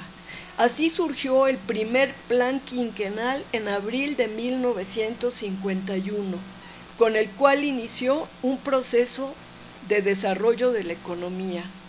Y en este plan se acentuaba la necesidad de programar el desarrollo y el papel preponderante del Estado en esta planeación. Es decir, que la India era un coloso que estaba constreñido por el colonialismo, al igual que China. Después de la Segunda Guerra Mundial, vemos cómo China saca a los extranjeros colonialistas y empieza un proceso de desarrollo de alfabetización con metas muy modestas: alfabetizar, darle comida y ropa a la gente, aunque no hubiera moda, aunque no hubiera grandes cosas. Pero hoy, ¿dónde está China también? ¿Y dónde está la India? Queriendo ser ya una potencia global. Eso significa la descolonización de nuestros países. Siguiente, por favor. Entonces, en este momento de la liberación de la India, el 50% del PIB se originaba en la agricultura. Hoy, India ha construido la bomba atómica, nuclear, no sé exactamente, nuclear. Y además tiene enormes desarrollos en tecnología, de las nuevas tecnologías de la información. Pero todo esto empezó con la visión del presidente Nehru, que yacía en el rápido desarrollo liderado por la actividad económica estatal. Este primer quinquenio se utilizó para construir las instituciones y se fijó como meta aumentar el ahorro nacional a 20% para poder lograr un crecimiento anual de 5%. Y la principal limitación en aquel momento era la falta de capital para adquirir nuevas tecnologías y así poder aumentar la producción. En segundo lugar estaba la limitación para lograr la acumulación de capital. Y hoy, pues como 70 años después, lo que tenemos 78. Es que, 78, la India ya quiere invertir en el Gran Caribe, en esta nueva forma de acumulación del capitalismo, y pues tenemos que no hay mucho tiempo, ¿verdad? Pero la estrategia para el desarrollo consistió en orientar la inversión pública hacia el área de la infraestructura. Un país que no tiene infraestructura no se puede desarrollar. Fortalecer el desarrollo de la agricultura. La inversión pública también debería ser dirigida a la industria. Este primer plan quinquenal se centró en la inversión en agricultura e infraestructura. En el segundo se planteó poner énfasis en el ahorro para la construcción de una base industrial más amplia. Bueno, no hay mucho tiempo. Por eso es que yo quisiera decirles de aquí qué podemos inferir. Pues que somos países que venimos de colonias. Creo que habría que añadir que aunque sean diferentes colonialistas, países colonialistas, de todas maneras el efecto es el mismo y que en eso tenemos mucho en común.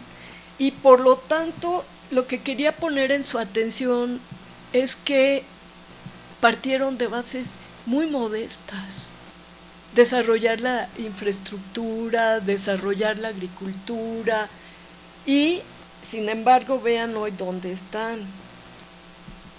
Y en esto, para que no nos suene tan extraña la visión de la India, es decir India es decir el otro lado del mundo, sí, pero no, somos civilizaciones humanas. ¿Y qué pasaba en los 30 con nuestra revolución? Pues que nuestro presidente Lázaro Cárdenas expropió la industria petrolera y empezó todo un proceso de despegue de la industria nacional, de creación de las paraestatales, para que vean ustedes cómo en diferentes ámbitos, China, India, México, pero todos estaban creciendo. Y además se dio la educación socialista, que era darle educación a los campesinos que estaban en las haciendas de los exporfiristas y a los cuales a los maestros les cortaban las orejas porque no querían que aprendieran a leer, porque el conocimiento es poder. Y bueno, finalmente el gran logro de México en ese periodo, para que veamos que el mundo se mueve pues de manera más o menos unísona, en México se daba la recuperación de los recursos naturales estratégicos que los gobiernos neoliberales nos quisieron arrebatar, pero que hoy vemos que se está volviendo a el desarrollo mexicano. Muchas gracias. Muchas gracias, doctora. Muchas gracias, doctora Ana Teresa. Bueno, pues enseguida cedemos la palabra al maestro Enrique Catalán Salgado, quien es profesor investigador en el Departamento de Política y Cultura e integrante del área también de Política Internacional. Muchísimas gracias.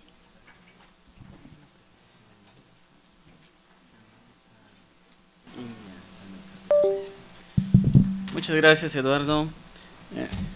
First of all, I want to give my acknowledge to the authorities of this university for the invitation of this really impressive presentation about the relationship between India and Latin America.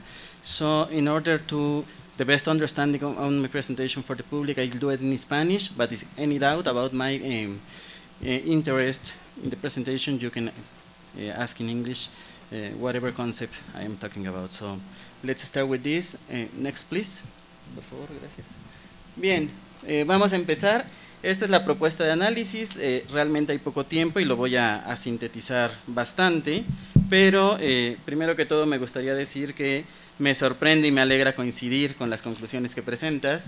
Llegamos a las mismas conclusiones, aunque por vías un poco distintas. Entonces, en primer lugar, me remito a las relaciones actuales, comerciales, haciendo una comparativa con los actores trascendentes. La que más me importa es de China con India, aunque pongo a Estados Unidos como un referente de la región, porque es el horizonte deseable de cuánto puede ser realmente el comercio entre estas distintas potencias, y entre India y China, que lo voy a explicar después, porque al principio de los años 2000 estos países estaban en igualdad de condiciones económicas y políticas, es cuando se consolidan los BRIC. Es decir, el fundamento de los BRIC es que los miembros de esta organización, que después se formaliza, comparten la mayoría de los elementos de poder o elementos económicos para consolidarse como potencias emergentes. En segundo lugar, me refiero a la relevancia de las relaciones diplomáticas previas para llegar a este punto actual, que voy a explicar después, que se remite a lo que ya nos explicaste muy detalladamente y eso va a facilitar un poco mi presentación. En tercer lugar, la influencia y el acercamiento desde la diplomacia cultural y finalmente la discusión sobre la conceptualización del sur global, que me parece muy importante para este tema. La siguiente, por favor. A partir de aquí realizo toda mi argumentación, es la comparativa económica específicamente en términos de comercio de mercancías de los tres países. Tenemos en primer lugar a China, en segundo lugar a Estados Unidos y en tercer lugar a India en términos de importación, exportación y total.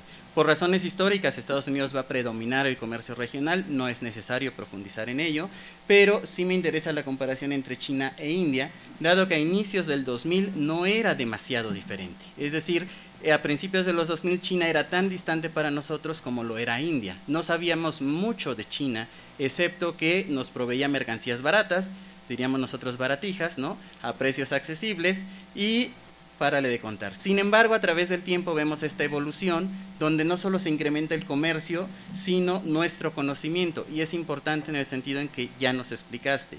Es decir, uno no demanda como consumidor lo que no conoce. Si no sabemos lo que se está produciendo, si no sabemos en qué está trabajando India, evidentemente se reducen muchísimo las opciones de comercio internacional. Porque no es solamente la preferencia en términos de qué utilizamos o no utilizamos, ni la calidad-precio, que va más allá de la elección económica racional, sino también la preferencia del consumidor en términos de cercanía y de trato. Y en ese sentido hago una comparación de cómo China, partiendo del mismo punto que India a inicios de los años 2000, trabajó muchísimo más las relaciones diplomáticas de lo que lo ha hecho India a través de estos últimos 24 años actualmente. Continuamos, por favor. Bueno, nos regresamos, perdón, rápidamente. Simplemente señalar la diferencia abismal que existe de un punto de comparación que era prácticamente idéntico, como China efectivamente ya se ha comido gran parte del mercado en Latinoamérica a través de las relaciones comerciales, hasta una cuarta parte de lo que tiene Estados Unidos como horizonte posible nuevamente, mientras que India se mantiene en un nivel sumamente bajo. Y esto tiene que ver con lo que nos comentaba la doctora Devika. Los datos fuera de contexto nos pueden dar una lectura equivocada de lo que realmente está pasando. Fuera de contexto, el comercio de India con la región, esto es de estos países con la región, pues claro que ha crecido significativamente, dirían hay un boom, hay un éxito total, pero en contexto casi diríamos es insignificante, ¿no? Entonces siempre situar el contexto. Ahora sí, la siguiente, por favor. ¿Qué hizo China o qué pasó en el entretanto para que India quedara en esta situación, digamos, lamentable o en desventaja, y qué se hicieron los otros países? Incluso el propio Estados Unidos. Estados Unidos tiene 6 tratados de libre comercio con la región que involucran a 12 países. Por razones de tiempo no voy a profundizar en ellos, además conocemos bastante bien esa relación, pero sí me interesaría que viéramos las fechas, salvo el Telecán, que tiene sus orígenes en 1994 y que se renovó recientemente. Todos los demás tratados de libre comercio son de inicios de los 2000, ¿no? 2004, 2006, 2009, 2012, etcétera. Es decir, incluso Estados Unidos entra a la misma carrera que China e India en periodos simultáneos de tiempo, como veremos a continuación. La siguiente, por favor. Justamente China tiene estos tratados de libre comercio en la región latinoamericana y de nuevo pongamos atención en las fechas, son los mismos periodos de tiempo. China comprendió a inicios del siglo XXI que era la coyuntura idónea para acercarse a la región. Estados Unidos estaba ocupado con Medio Oriente, no podía necesariamente defender la hegemonía regional, pero además se crea el discurso enarbolado desde los BRICS, es decir, el reconocimiento internacional de que tiene el potencial para consolidarse en ese momento como una gran potencia. Entonces inicia desde entonces, 2006, 2009, 2010, recientemente el año pasado, 2023 con Ecuador y actualmente en pláticas con Uruguay, inicia esta carrera de forma muy similar y muy cercana a los Estados Unidos por lograr tratados de libre comercio que le garanticen el acceso al mercado. Eso lo colocó, como vimos en la primera gráfica, como el socio comercial más grande de la mayoría de países de Latinoamérica. Es el primer socio comercial de Brasil, de Chile, de Perú, de Uruguay y el segundo de muchísimos otros, incluyendo al propio México.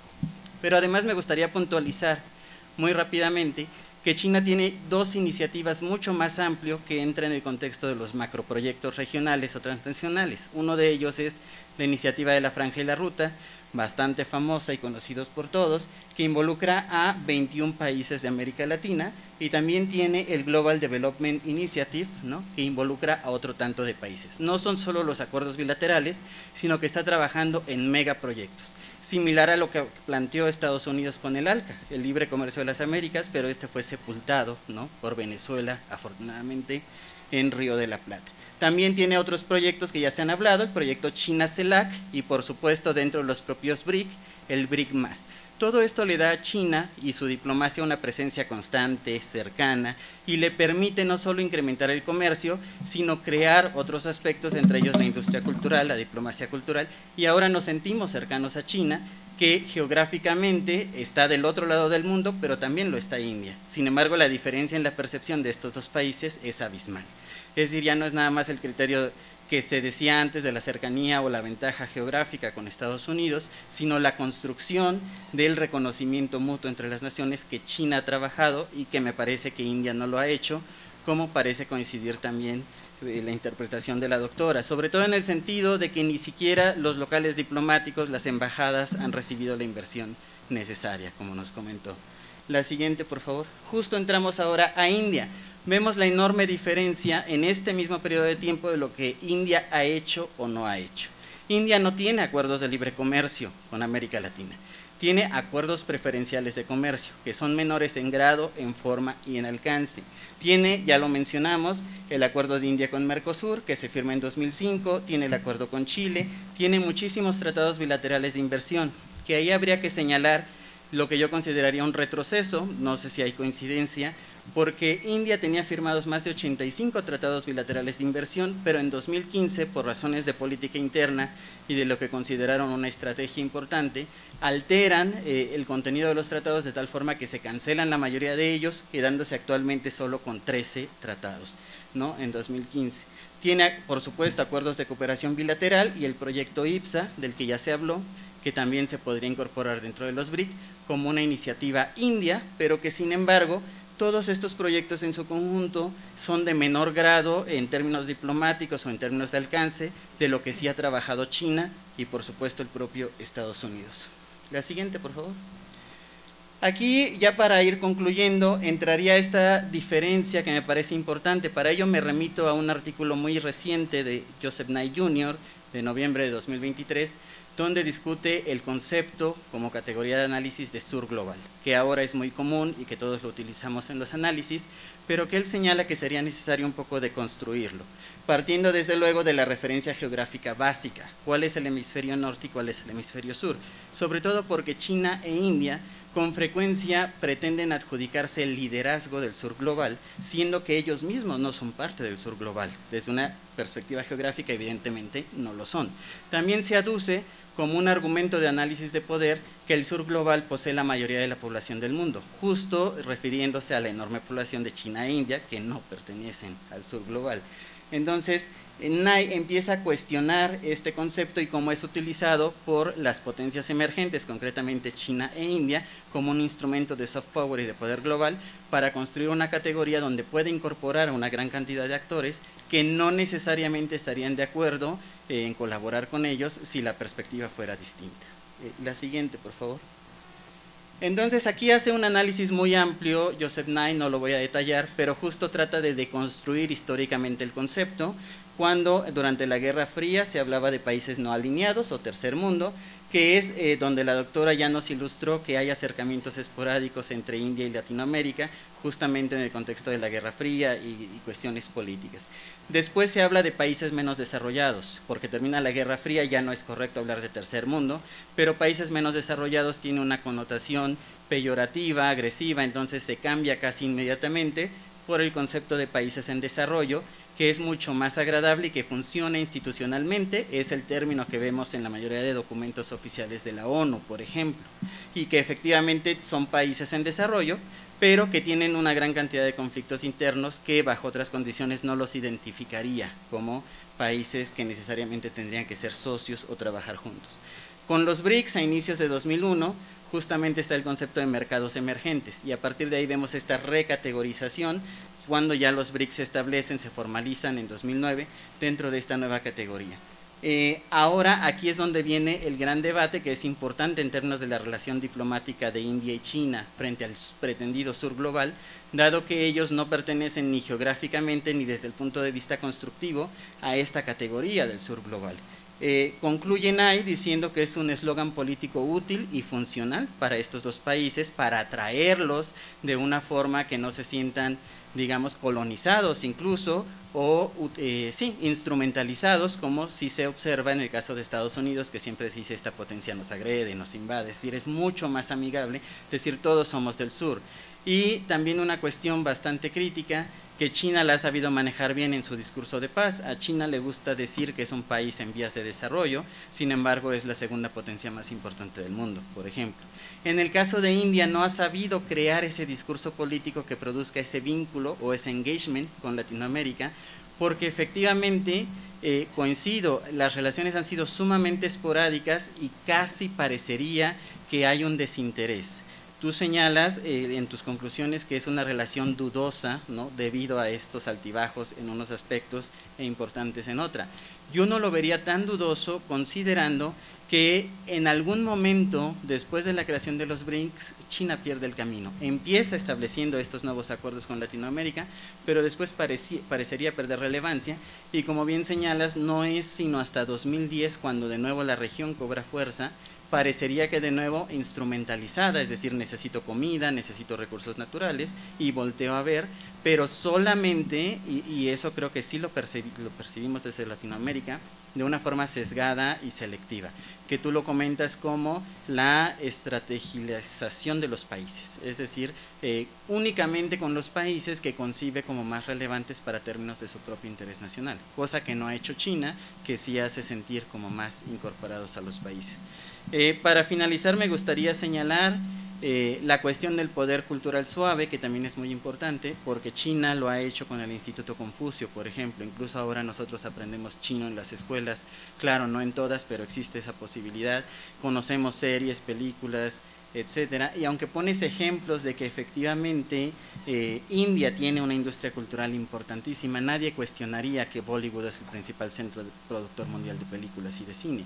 Sin embargo, basta darse una vuelta por la mayoría de países latinoamericanos, no vamos a presenciar en cartelera películas de Bollywood, como sí estamos ya presenciando una emergencia de contenido cultural chino, ¿no? Entonces, se ha señalado en otros estudios que la producción cultural de India, que es impresionante, es más para consumo interno. Musicalmente es impresionante la cantidad de producción que tienen, pero fuera de India difícilmente se tiene acceso o se conoce, y creo que India tendría que dedicar mucho más dinero y recursos a esa promoción cultural para crear esos acercamientos. Ya lo tiene, la gran pregunta sería, ¿por qué no lo hace o lo ejerce más allá de esta retórica que señalaste bastante bien? Entonces, con eso terminaría mi presentación por razones de tiempo, pero muy interesante, y agradezco mucho esta ilustración desde la visión india de cómo funcionan las cosas.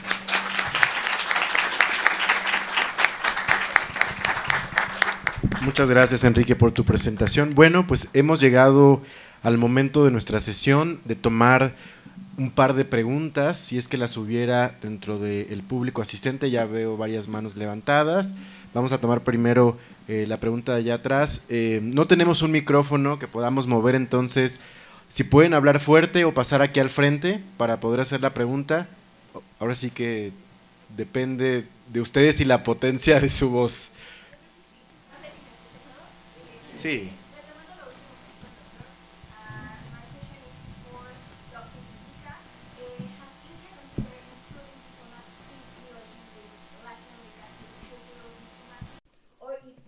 Cultural diplomacy from India, what are the actions regarding this type of diplomacy? Vamos a tomar 3 preguntas, ¿sí? Dr. Deika, congratulations on an exceptional presentation that came at an appropriate time, given India's phenomenal economic development. In fact, forecasts indicate that it will very likely supply China as the world's economic engine. And with that being said, I only have one question. What distinguishes India in a region historically dominated by the United States and the current presence of China? Tomamos otra. Yeah, we don't think much about the business development in Asia, particularly in India. So, for the South Global, how India can create leadership for scalable, sustainable policies directly, or don't get the same results than Asia, particularly with contaminants or something like that, in the new industries. Okay, so we go back to you, Devika, and we are going to ask for our colleagues to help us with translation one more time. Okay, thank you so much. I want to thank the 2 commentators for their presentations, both Anna and Enrique. I mean, it was amazing, and it was great to have this set up. So I want to congratulate all of you who organized this event, because this is much better than just one person talking and occupying the stage forever. I'll go by the questions one by one, and I'm hoping, because the questions have been asked in English, so it's okay even if I speak a lot and then you translate it briefly. Has India tried cultural diplomacy? I really like the point that you were making towards the end, Enrique, about the differences in the cultural projections by both India and China. We have to understand, no matter however much, and this is again my opinion, I don't think that the Indian state would agree with my opinion on this, but we have to understand that no matter however many times India might posit itself as this alternative to China, it really isn't. I mean, we can't provide the same kind of investments that China can. We can't spend the same kind of money that China can. And one of our big cultural diplomacy aspects is precisely this, that India will come and say, listen, we can't give you the kind of money that China can, but when India will invest in your country, it's not going to be extractive. That point that you were making about soft power projections. It's going to come and build services. They take great pleasure in the fact that India is an equitable partner with nations. And as far as I can see, at least in India, in my conversations with diplomatic leaders from Latin American embassies, there is some hope for building this sort of diversification with India. Nobody is expecting India to replace China. I think that's a very far-fetched hope. I at least don't place a lot of credence in that hope.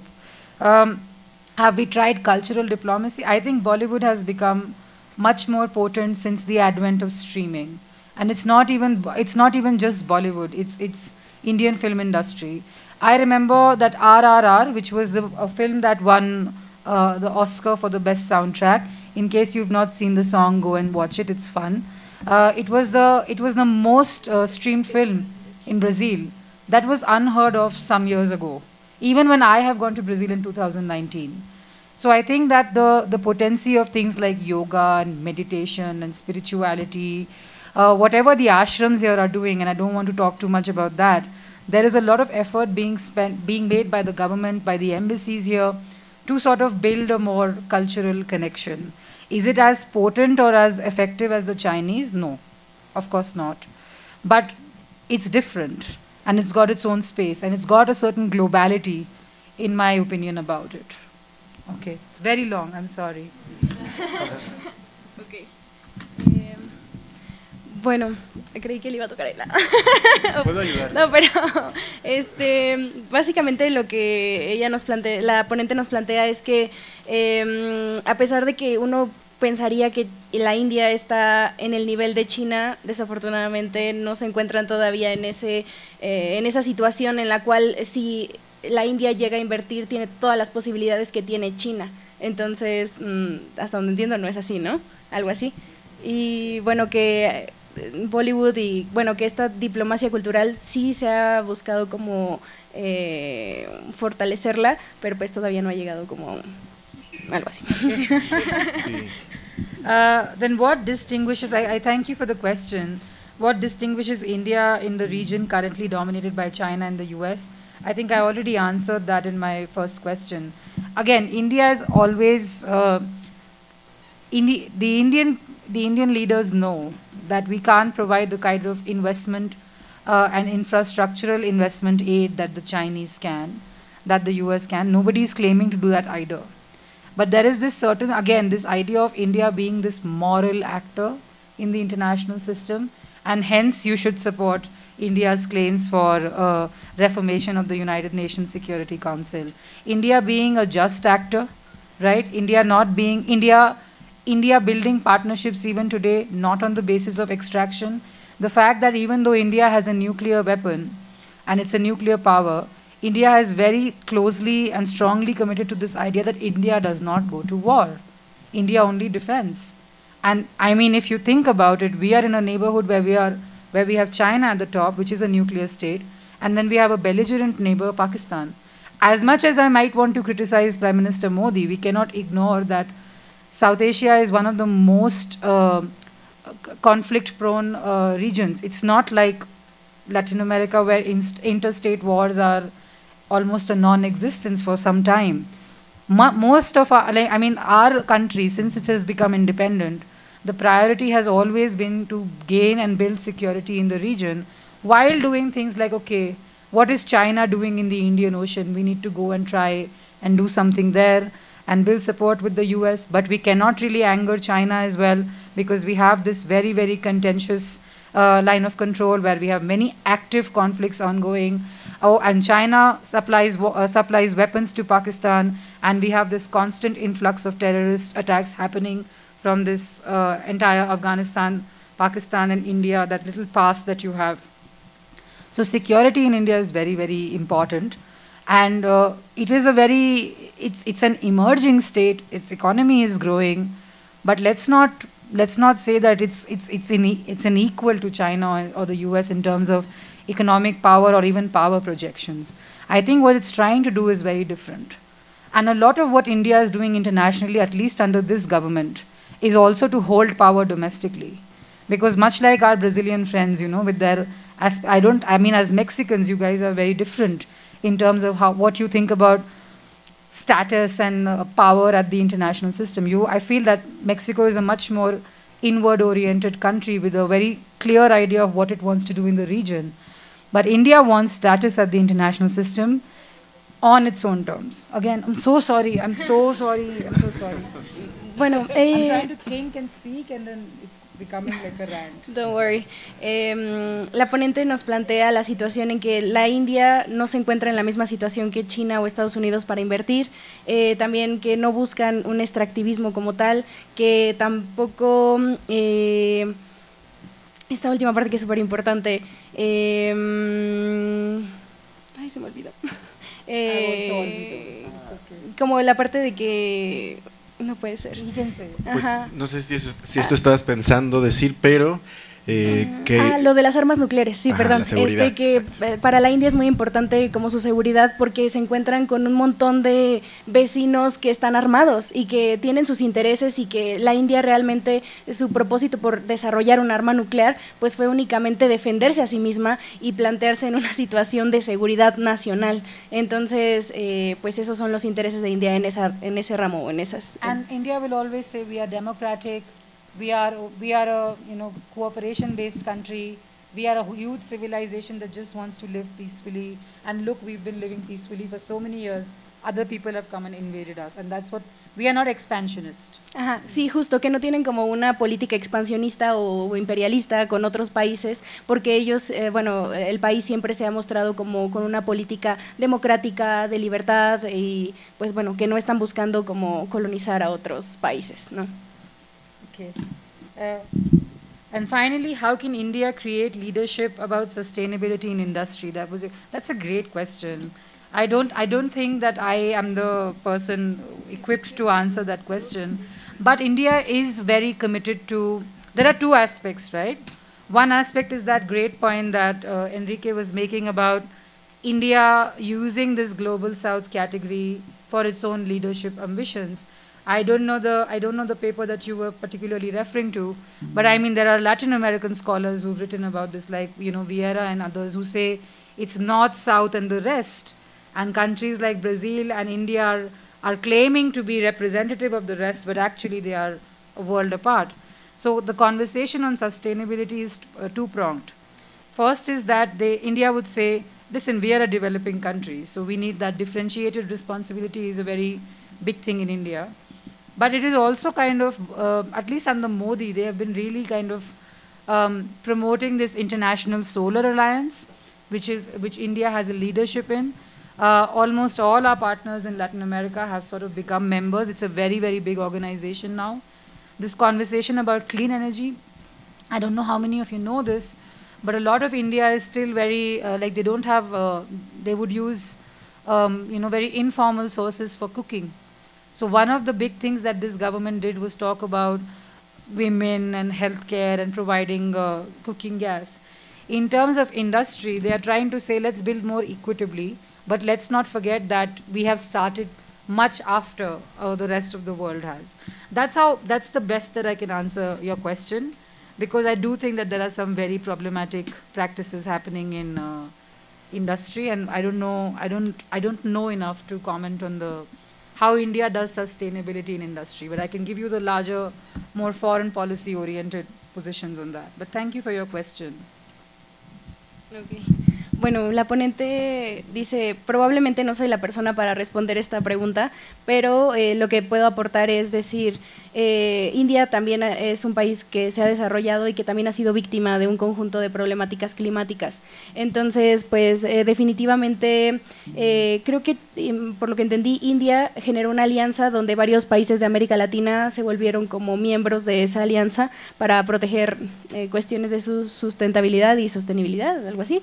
Y bueno, que están impulsando la energías limpias y que incluso hay como un programa que lo que busca es que ya se cocine con gas, algo así. Bueno, no sé si gusta complementar con algo más. No, lo único, digamos, extra sería la percepción de India de que es un país en desarrollo, y eso como también juega con este discurso del sur global como parte, ¿no?, de su política exterior y la forma en la que estratégicamente se presenta ante el mundo. Bueno, pues muchas gracias por las respuestas, muchas gracias por las preguntas. Yo creo que ya estamos ahora sí llegando al punto de cierre de nuestra conversación el día de hoy, que ha sido una conversación, me parece, bastante nutrida, con perspectivas amplias en ese sentido sobre la situación de India en el mundo contemporáneo.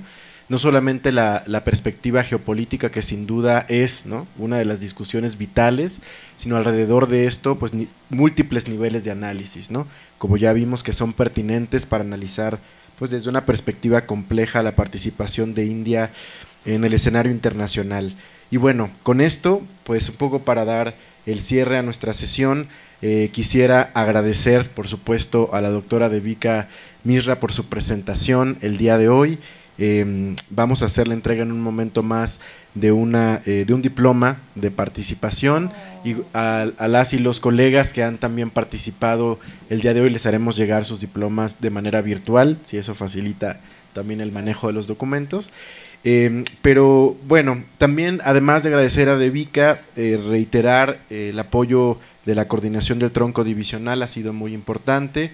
Creo que ya nos sigue por acá la doctora Griselda, pero bueno, reiterar justamente el agradecimiento por su apoyo para esta sesión, al jefe del Departamento de Política y Cultura, el doctor Juan José Carrillo Nieto, a nuestra jefa de área de Política Internacional, por supuesto, a la doctora Nadia Pérez Rodríguez, a los colegas, por supuesto, a la doctora Ana Teresa y el maestro Enrique Catalán. Muchísimas gracias por contribuir justamente a la discusión. Una vez más a la doctora Carmen Gómez por su apoyo justamente con el tema de las gestiones para la traducción el día de hoy, a Andrés Ayala Oñate nuevamente, gracias por tu apoyo, a Rosa Ruiz, quien ha sido también fundamental para esta sesión, por supuesto a Walfred Ramírez, quien es asistente de investigación en el área de política internacional, y sin él pues prácticamente no sería posible tener este tipo de proyectos, ¿no?, funcionando. Bueno, espero que no me haya faltado nadie por mencionar. Por supuesto, gracias a ustedes, ¿no?, estudiantes, profesores y profesoras asistentes. Muchísimas gracias por acompañarnos y por enriquecer con sus preguntas la discusión. Pues sin más, vamos a hacer entrega entonces de esta constancia a la doctora Devika Misra, para quien le pido un aplauso, por favor.